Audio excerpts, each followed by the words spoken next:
नमस्कार दोस्तों, आप सब कैसे हैं? आई होप आप लोग बहुत अच्छे होंगे और खूब मन लगा के पढ़ाई कर रहे होंगे। दोस्तों, आज हम कहानी की श्रृंखला में आगे दो लेखकों को पढ़ेंगे, उनकी कहानियों को याद करेंगे। मुझे कुछ लोगों ने मैसेज किया है, कमेंट किया है कि रीतकाल पढ़ाना चाहिए, तो ठीक है, मैं ज़रूर शुरू करूँगी। क्योंकि रीतकाल में होता है कि एक जैसी रचनाएँ बहुत सारे कवियों की है, तो बहुत दिक्कत होती है। तो इसके बाद हम कहानी खत्म करेंगे और कहानी खत्म करने के बाद हम क्या करेंगे, रीतकाल ही पढ़ेंगे। जैसे उसमें केशव दास हो गए, चिंतामणि हो गए या फिर भिखारी दास, इन सब की रचनाएं बहुत ज्यादा हैं और हमें बहुत कंफ्यूज करती हैं। तो हम देखते हैं आगे। आज हमारा है प्रमुख समकालीन कहानीकार में कौन है, ज्ञान रंजन और काशीनाथ सिंह। इन सबकी कहानियों को पूछा गया है, तो आप लोग ध्यान से पढ़ना, मन लगा के पढ़ना। और हाँ दोस्तों, अगर आप मेरे चैनल पर नए हैं तो चैनल को सब्सक्राइब जरूर कर लीजिएगा, क्योंकि यहाँ पे जो आप लोगों की सबसे बड़ी समस्या है वो उसका समाधान हो जाता है। सबसे बड़ी समस्या यही होती है कि हिंदी में जो हिंदी से पढ़ रहे हैं, से तैयारी कर रहे हैं, उनको रचनाएं याद करने में बहुत समस्या होती है, उनका कालक्रम याद नहीं होता है। तो यहाँ पे वो समस्या दूर हो जाती है। हम लोग ट्रिक के माध्यम से एकदम बहुत ही आसान तरीके से रचनाओं को याद कर लेते हैं। तो दोस्तों देखते हैं, ज्ञान रंजन है, इनकी जो कहानी है क्या है, फेंस के इधर उधर 68 में है, यात्रा 71, क्षण जीवी 77 और सपना नहीं 77। तो रचनाओं का अगर समय नहीं याद होता है तो हमने बताया है कि जो मुख्य मुख्य रचनाएं हैं उनका समय आप लोग याद कर लिया करिए। बाकी रचनाओं का समय नहीं याद रहेगा तब भी कोई दिक्कत नहीं। जैसे आप देखते होंगे फैंस के इधर उधर बहुत पूछी जाती है, तो इसका समय याद कर लीजिए, 68 है। तो इसी तरह से याद कर लीजिए। तो ज्ञान रंजन, अब ज्ञान रंजन की कहानी को याद कैसे करें? तो ज्ञान हमने याद किया था, जिसके पास ज्ञान होता है उसके बहुत सारे फैंस इधर उधर घूमते हैं। मतलब अगर किसी के पास ज्ञान है, हमारे पास ज्ञान है, कुछ तजुर्बा है या कुछ टैलेंट है, तो वो क्या करता है, सबको अपने चारों तरफ घूमने के लिए मजबूर कर देता है। उसके बहुत सारे फैंस रहते हैं, फ्रेंड रहते हैं, दोस्त रहते हैं। तो वही जो बताया, अगर आपके पास ज्ञान है तो आपके इधर उधर बहुत सारे फैंस घूमते रहते हैं। फिर क्या करते रहते हैं, यात्रा करते रहते हैं। ये क्या है, क्षणजीवी है और सपना नहीं है। ये क्षणजीवी मतलब अगर आपके पास ज्ञान है, जब तक आपके पास ज्ञान है तभी तक आपके इधर उधर सारे लोग रहेंगे। जैसे ही आपने ज्ञान बांटना बंद कर दिया या कुछ बताना बंद कर दिया तो वो सपना हो जाता है। सपना नहीं मतलब वो सारी चीजें जो पहले रहती वो सपना हो जाती हैं।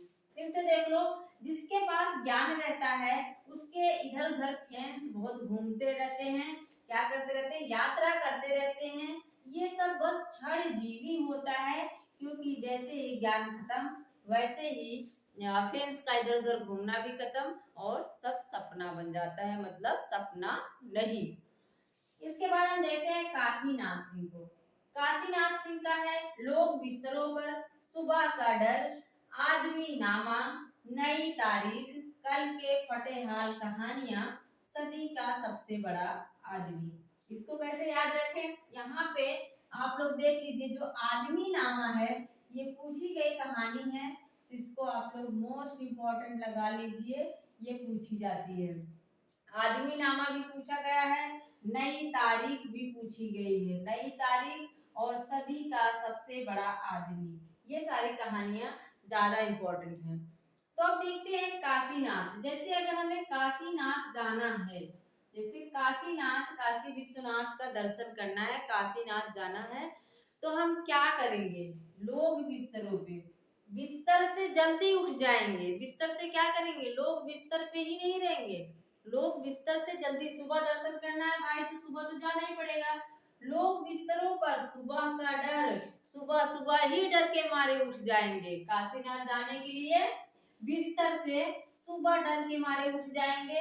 और आदमी नामा मतलब आदमी बनकर, नहा धोकर, वैसे तो हम होता है कभी कभार नहीं नहाते हैं, लेकिन दर्शन करने अगर जाते हैं तो हम जरूर नहाते हैं।